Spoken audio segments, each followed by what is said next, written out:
everyone, and welcome to another episode of Talk to Me Better, where we have a provocative look into the communication challenges of EU institutions and international organizations, brought to you by Cronos Europa.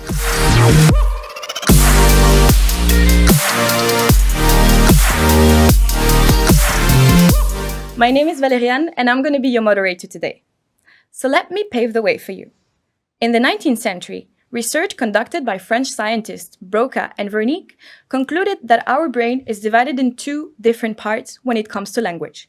Today, we still refer to those two parts, Broca and Wernicke parts.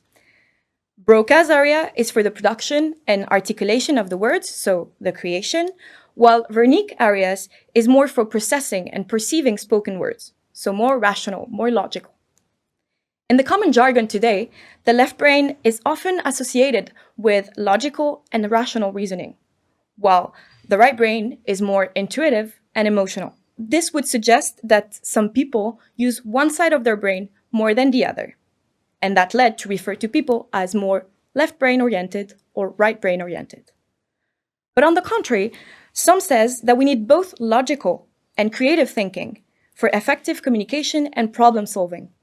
In 2024, it seems we have a third brain, artificial intelligence. But how do we use this new brain? And knowing that co-creation might not always be easy, how do we make sure that AI bridge the gap between both brains to facilitate co-creation?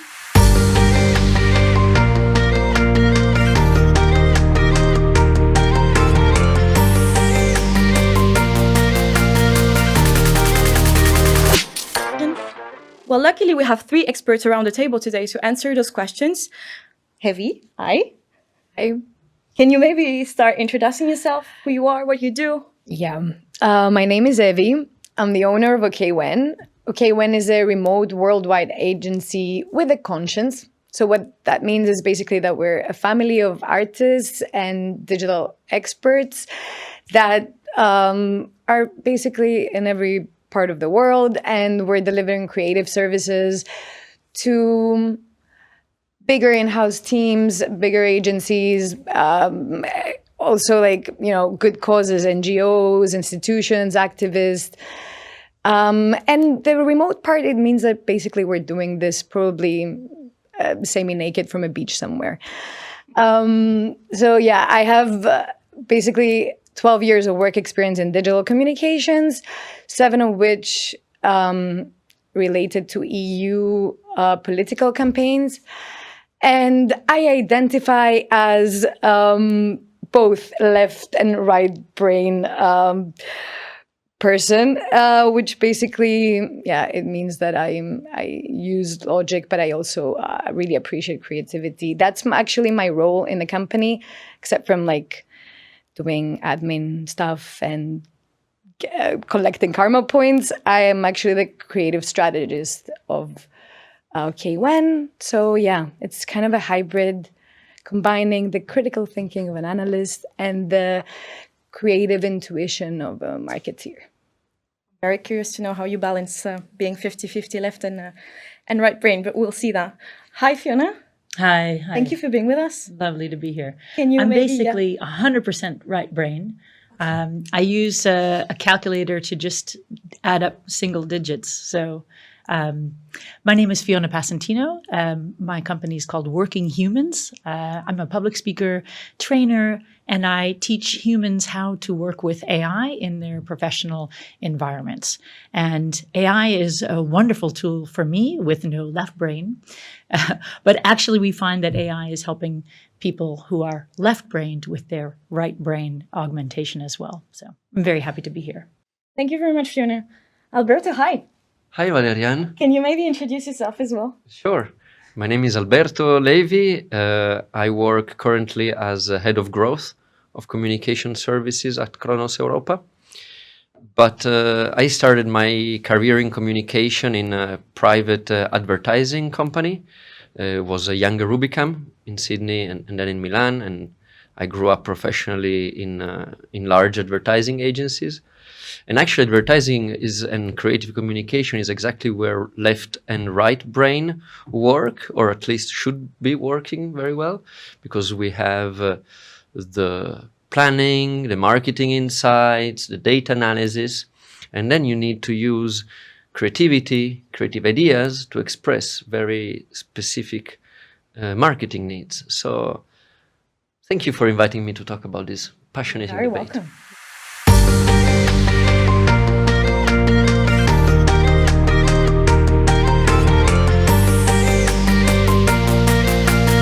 And I'm glad you already dived in the subject in like referring to left or right or both. So I would actually be, and Or I'm none. sure, or none, yeah, exactly.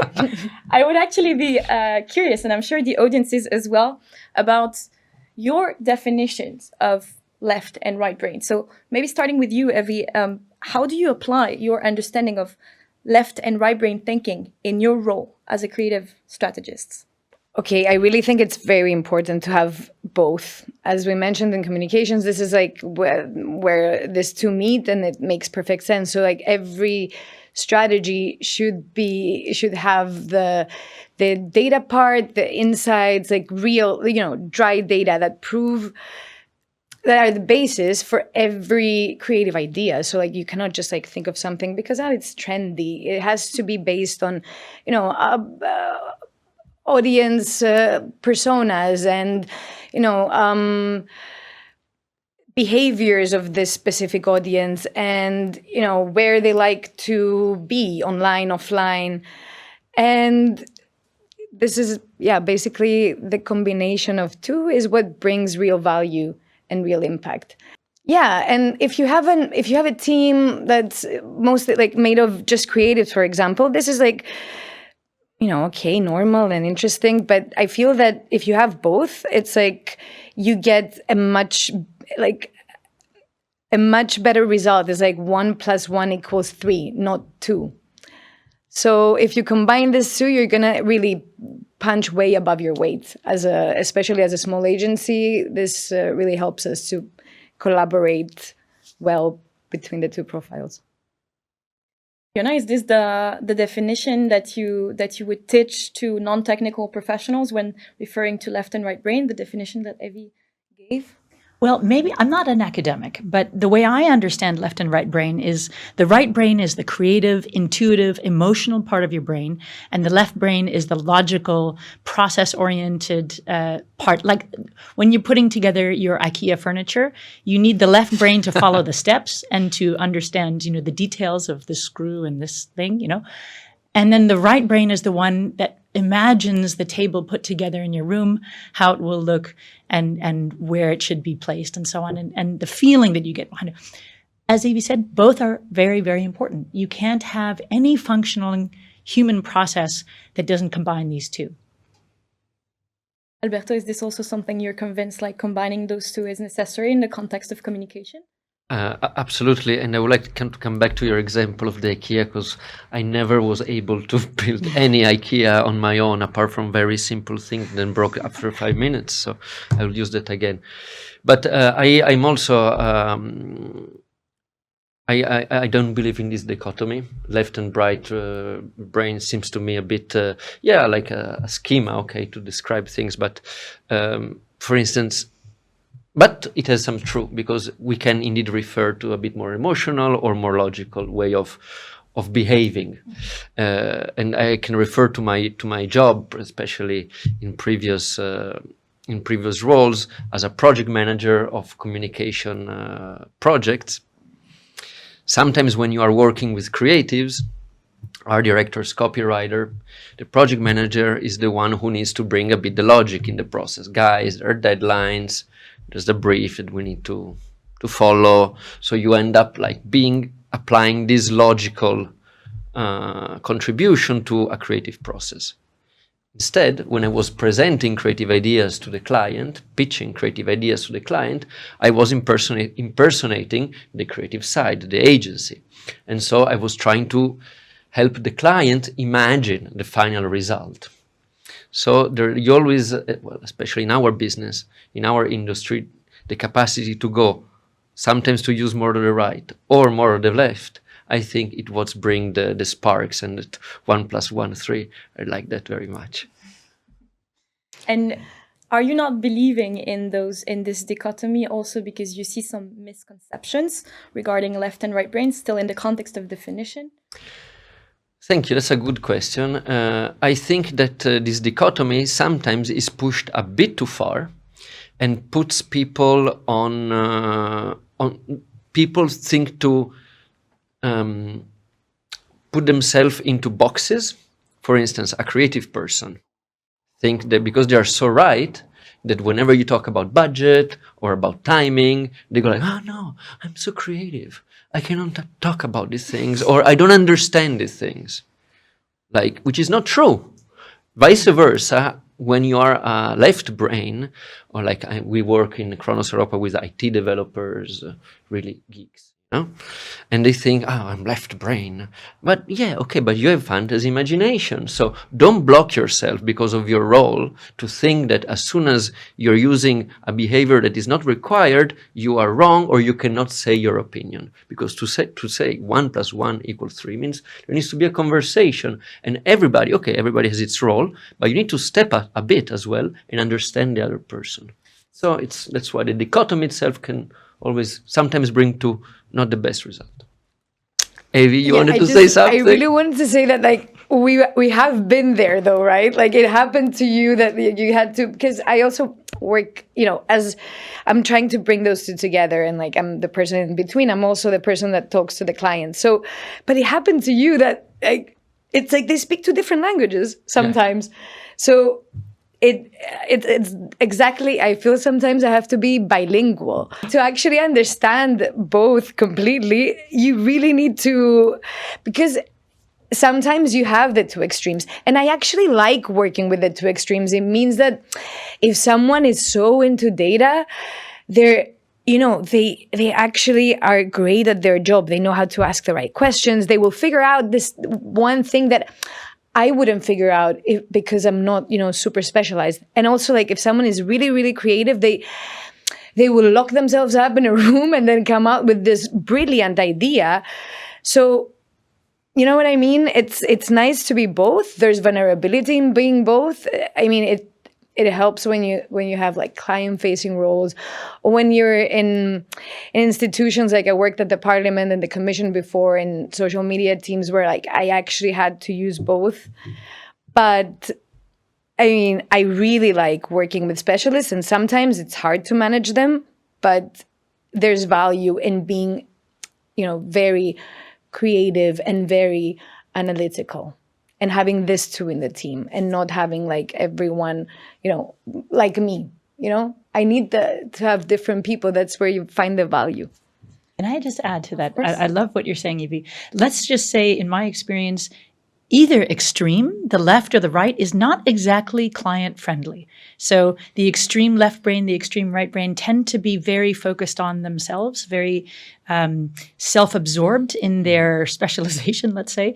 And it is the role of the translator, this kind of, the connective tissue between the two hemispheres, that make it more palatable to the people who are running your business, which are your clients. But if I take a step back, like, before talking to the client, Fiona, how can understanding left and right brain thinking improve interpersonal communication within the team before even talking to the client? Is it not key to understand left and right brain within your team first before talking to the client? Absolutely. That's been the traditional dilemma of the leader, is to get you to know your team. So your team is going to be diverse. It's going to be multi-specialized. So you're going to, in your typical team, it will have left brain technical people. It will have right brain creative people. It will have a few people kind of who have a little bit of both. And the leader's job is to understand where everybody lies on this kind of spectrum, and then to give them the tasks or create the environment where they can shine, and then extract from every kind of thinker the kind of the pearls of their specialization, and then mush it all together. And this has always been the challenge, and also what makes a great leader a great leader. Alberto, maybe in your experience at Cronos Europa, understanding, as Fiona just explained, understanding the different people, and as you said, like before, not resuming a brainstorming with only creative people, but like having a brainstorming with different type of people. Do you have an example where understanding each other and inviting different type of profile in a project led to a good project or benefited a project? Well, I cannot maybe think about one single project, because I think that interconnectivity tissue, I think, is actually what we are trying to develop now in Cronos Europa. Of course, everybody has its role and its specifications, but I think it's part of our culture that we try to work horizontally across profiles, which means that, for instance, in brainstorm, we work out with brainstorming, which everybody collaborates from the beginning of a project, and everybody feels free and feels entitled to express its opinion also on other parts, which usually are not his specialization. And I believe that at the beginning of a project, it's very nice to listen and mix the different perceptions coming from people who, that's how in Cronos Europa we try to put IT people working with creative, with graphic designer, motion designers, communication strategists, policy experts, commercial types, all together on a project and try to do the 1 + 1 = 3 magic.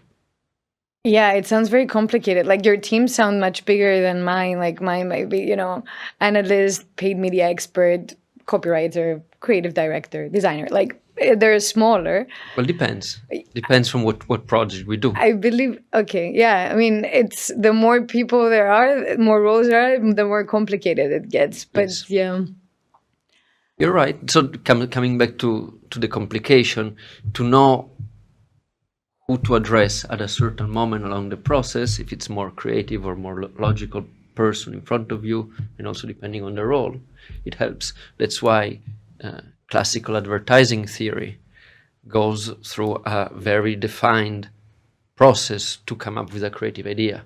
First, you have the analytical part, which is the briefing. Then comes the strategists, who actually translates data into a creative input, into strategic input. Then the creatives comes in, they take the strategic input and they use their imagination, their creative skills to then come up with a campaign idea or an idea. And then the commercial people help the creative director to present this to the marketing or policy experts out there. So it's interesting because there is a process and steps, but then left and right brain always support each other along the process. So it's a mixed system.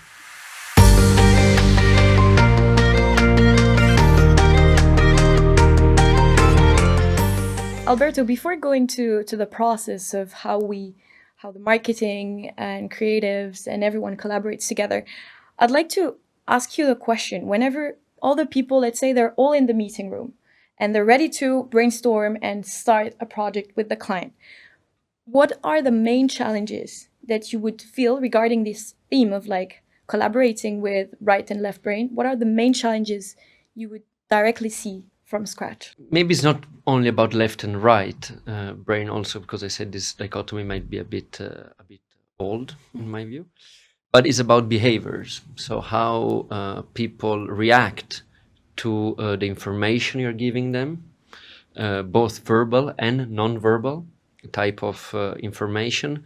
So for me, as a working with teams and with people, it's always important to know who you have in front of you. And some people react better when what you're saying is supported by data, by a very logical explanation, and other types of people react very well to your emotional states, to the way your corporal, so non-verbal expression. So because I'm a very extrovert person, I always try to understand who I have in front of me. Mm-hmm. So in terms of behavior, but I think left and right brain and behaviors, attitude kinds of goes in the same direction finally. And Fiona, maybe we if we go a bit back from what we were saying and the fact that Alberto also doesn't really relate with this dichotomy, we kind of say in the definition part that right was very creative and left was very logical. So hence to say that left brain would not be creative. So is this a misconception as well? Yes, I believe it's just too easy for us. We tend to like things that we understand, that are easy to, to like memes that we can just spout out. That left brain people are highly creative. Problem solving in a logical sense is a creative process. When you talk about a chess move, for instance, you talk about creativity in chess moves. When you talk about solving a coding problem, this is a creative process. It just looks a little bit different than the traditional artistic creative. And I think we are a lot more similar than we are different as humans. And I also will push back on the idea of wearing a mask. I know, Alberto, I feel this way because sometimes I feel like you put on different masks, but in a way it's more like we reveal more of our left brain, we reveal more of our right brain, depending on who is in front of us. And we always bring our authentic self to every conversation, but we bring more of the parts that will relate better in that context. That's a very complex thing. It's hard to understand and explain because we humans, we like to have quick, easy answers that we can understand. There's, in the same way that we sometimes believe that left brain people are not creative, we also believe that creative people have no brain for numbers. And this is equally a misconception. And it's a shame because everybody has the opportunity to learn if they're not in their strong environment. And it's also, they bring something to the table, because if we're all just focused on the details and the numbers, and we are missing our big picture specialists, the people who see the context and the environment in which all these numbers play, then we're all weaker for it. So would you say that a project would maybe not lead to a success if we miss that part, and if we only have creative people when we talk about creative subjects and logical people when we talk about budget and numbers? Absolutely. Companies that are more diverse are higher performing. We know this. I think McKinsey has done 100 studies on this. The more diverse your teams are, the better you perform. That's because we have this kind of tension and this friction that these diverse thinkers bring to the table. And about understanding yourself and understanding the other people you're working with. Alberto, I have a question for you. Yes. According you and the examples you have of the communication studio working at Cronos Europa, what role does project management play in facilitating co-creation to avoid those kind of challenges that we mentioned before? What is the role of a project manager? As the red cells bring, hopefully, because I'm not a scientist, oxygen around the whole blood, right, in the whole organism. So a project manager is somebody who shares informations across all teams. Project manager is involved from the start of the project, working from the client briefing until the KPI monitorings and final evaluation after the project is ended. So it has this overall view, and he needs to make sure the information flows across all the different organs. Voila, so the body, this holistic body of communication. Fiona, I saw you nodding. Yeah, I mean, it makes sense. Then who's the white blood cell? Who's the antibody? The client is the antibody that you need to defend your team from. Right. No, I mean, but jokes apart, there is a tension always. You mentioned also the creative tension, but I want to come back to communication, and I think and also AU communication. Talking with so talented people around the table, we need to talk about emotional communication, and meaning that I believe that efficient communication is communication that sparks emotion, that creates an emotional response in the target, so in the people who are confronted with the communication.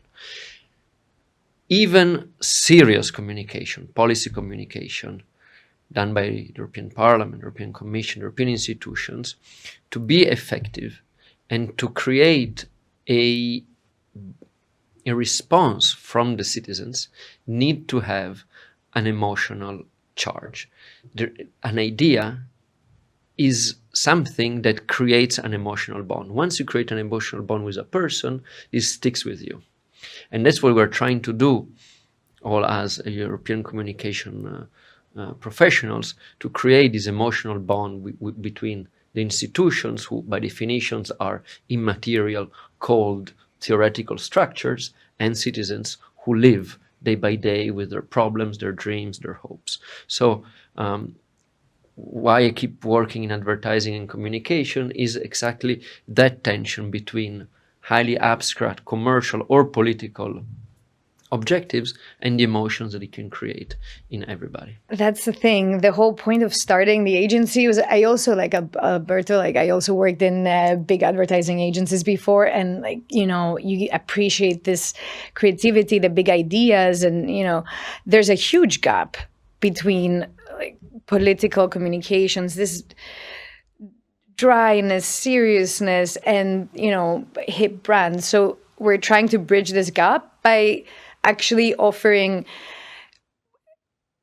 this emotional, this spark that they never had before, institutions or NGOs, sometimes because of budget, sometimes because the client wants to be too strict, sometimes the political sensitivities are hard to pass through. The thing is, like, we as, you know, specialists in political communications, we know when not to cross the line. We know where the lines are, basically. So it's very nice and tricky and challenging and rewarding to offer good communications and good causes, because I mean, we worked with institutions during COVID. We did like creative solutions to, you know, convince people to embrace the point of view of the EU towards vaccines and stuff like that. We also touched other sensitive topics like human rights, work a lot with the environment, and then there people need to identify truly with the feeling, because it's not... We're trying to save the planet for future generations. It might not be as, you know, direct as, you know, getting an unemployed person a job. So it's all about the feeling. And then voting right also, again, it's for the future. And I totally agree with you.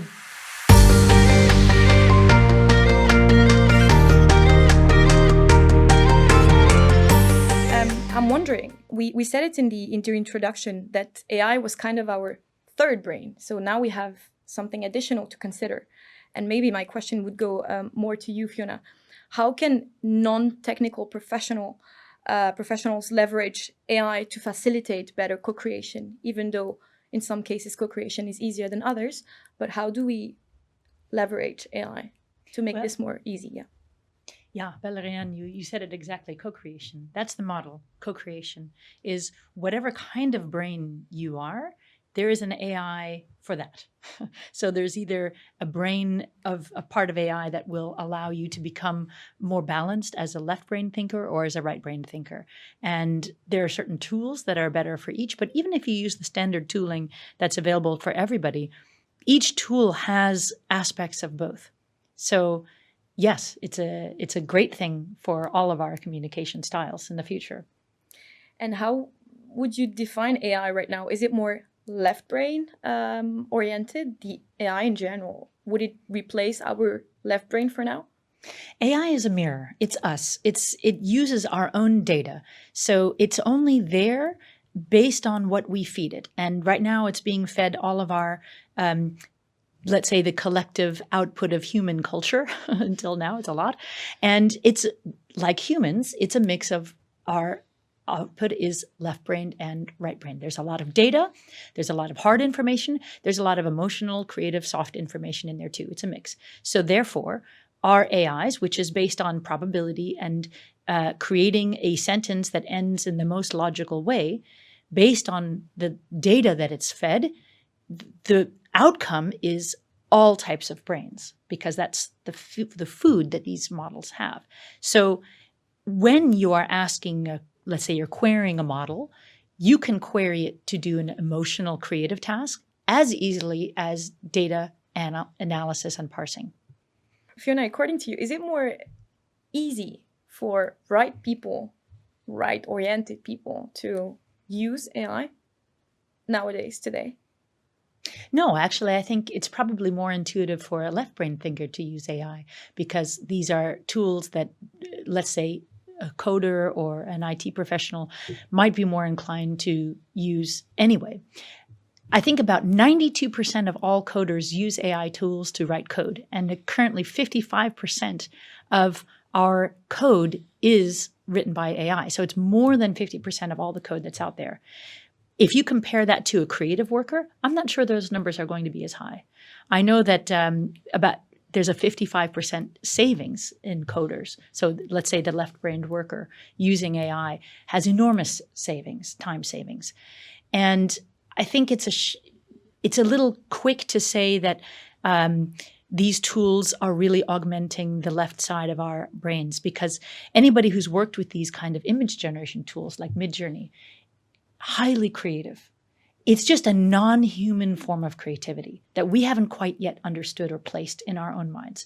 We don't really have a word of describing this, but we're going to have to be sharing our workspaces with this new form of intelligence that we can't place because it's neither left nor right. It's kind of a mirror of all of us. We at Cronos Europa, we are embracing the AI tools across all of our services. Indeed, as Fiona mentioned, to increase the productivity, but also to increase the level of creativity of our outputs. Also, part of the Cronos group, we have a conglomerate of companies called Cronos.ai. So we are really trying to plug in AI services and solution into communication campaigns. And let's see. We're still beginning, of course. So it's the beginning of a new journey, and I think everybody's very excited about it. Let's see. Let's see what the future holds. Do you have an example? Yeah. Well, for instance, we are providing the Parliament with conversational AI chatbot. So who wants to ask questions to the Parliament? Well, that's on a specific topic, but instead of having a person, it's an AI replying to you, and this of course frees a lot of time of actual Parliament's personnel, and actually maybe provides a better solution, better services to the people who are using it. So it's, for instance, that's one of the things that we are. Is your new bot EU compliant? Yes, it is. Yes. Good. Because the servers are based in Europe. Nice. Well, this is the new act, right? That was just signed into law recently. That if you're going to have an outward-facing bot, you need to say that it's a bot. So you have the user's rights. Is you have the right to know who you're talking to. Is either a human or an AI. Because it's mentioned like powered by AI, can we still say that even if the person used Midjourney to create something, she or he is creative? If it's Midjourney who generated the image? Well, the creative part is the writing of the prompt and curating it. I don't believe that we have the right to say this is ours. I think this is the creative artist is the new form of non-human intelligence that we have yet to quite classify and understand. Because my writing a little text, if I were to write a little text of a prompt and hand that to an illustrator, that illustrator would be the creative spark. I would be the client, and I would be the one prompting, let's say, the artist. I don't have the right, in my opinion, I'm an artist, right? So I do comic books for executives. That's what I do.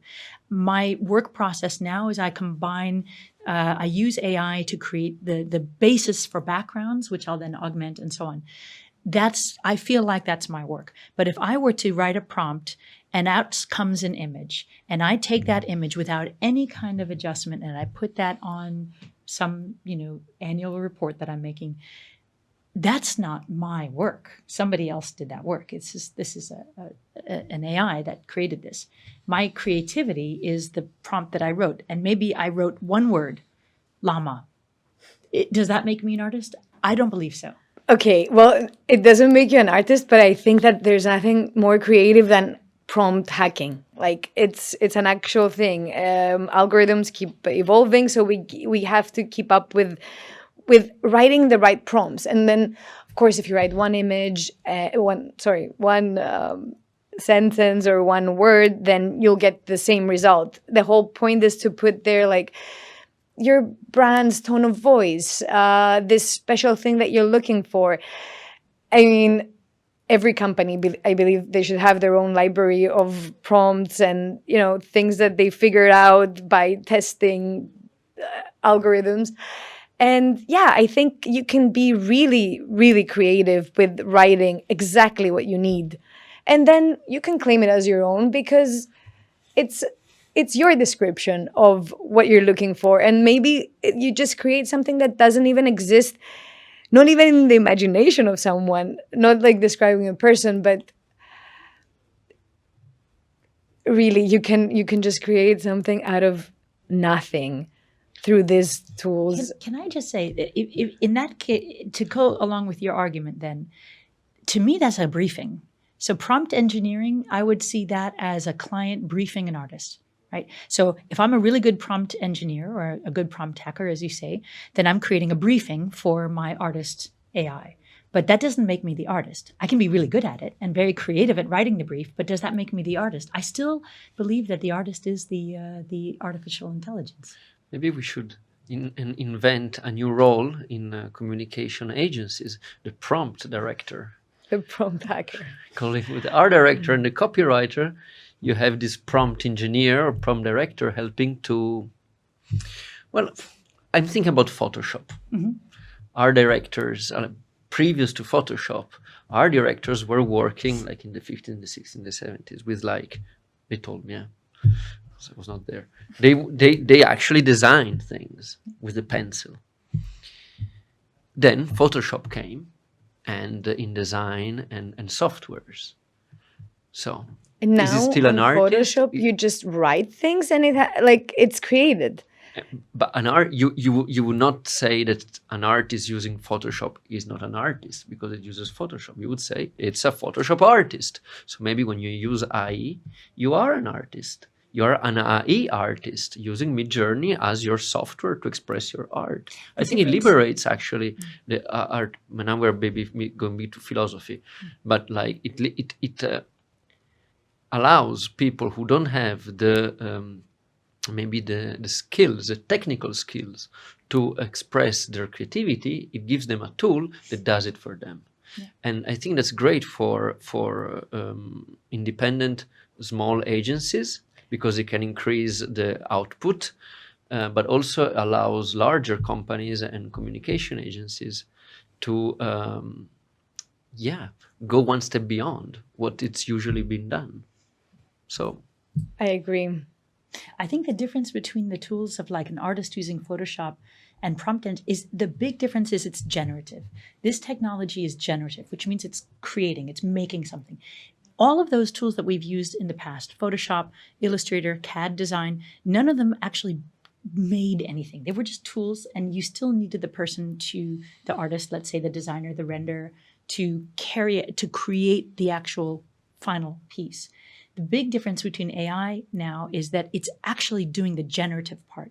So that's where I'm having a hard time saying that it's the same. It's the same as just any other tool. To me, it's a fundamental shift in our tooling as humans. And yes, it does. You can have an agency of 3 people, and it's suddenly an agency of 10 people because of these tools. I actually have to mention, like I noticed recently that there's an agency that I've been following, a small agency, and their creative director is an AI. I mean, they are actually saying it, and I don't know how exactly, I don't think maybe, I'm not sure because a graphic designer, for example, could be an AI, but the creative director where you would expect, the concepts to come from, guidance to come from, is an AI. It's very interesting. So they prompt the brief and they prompt saying, provide me with 3 different creative concepts based on this data in this brief. We should try it. Fiona, my last question would go to you. What future advancement in AI do you foresee enhancing co-creation further? Is it possible to foresee some? That's a question I hear every day. And my answer is always the same. I don't know what's happening in 5 weeks, let alone 5 years. I don't know. Advances are going so quick. We are on the way to AGI, which is artificial general intelligence. That's that kind of magical moment when AI achieves a greater intelligence than us in both our left and right brains together, and not just in the narrow sense where AI is able to outperform us in, let's say, strategy, or outperform us as artists, or outperform us as musicians, but in actually the crossover of all of these industries. That's coming within the next 3 to 6 years. We're working as fast as we can without thinking. We're running fast and breaking things, racing to be the first. We don't know what the consequences are going to be. We are going to have to redefine our human value in the chain. What is our value? We may be working for AIs. I may have an AI client or an AI boss. We don't know. We all have our own little assistants. People are having relationships with AIs, especially with the low latency voice activated ones. We may find ourselves with a real boyfriend and an AI boyfriend and many things in between. It's very difficult to know. Yeah, looking forward to discover To your AI boyfriend. to my AI boyfriend. Thank you very much, Fiona. Thank you, Alberto. Thank you, Evie. I Thank was you, everyone. very Thank you, glad to co-create this discussion with you today. And No this- AI has been used to generate discount. Yes, we're No. real. Let's do this again next year, but with AI. exactly, with It AI will- replacements. Thank you very much. Bye. Thank you for watching Talk to Me Better, and stay tuned for the next episode. Bye.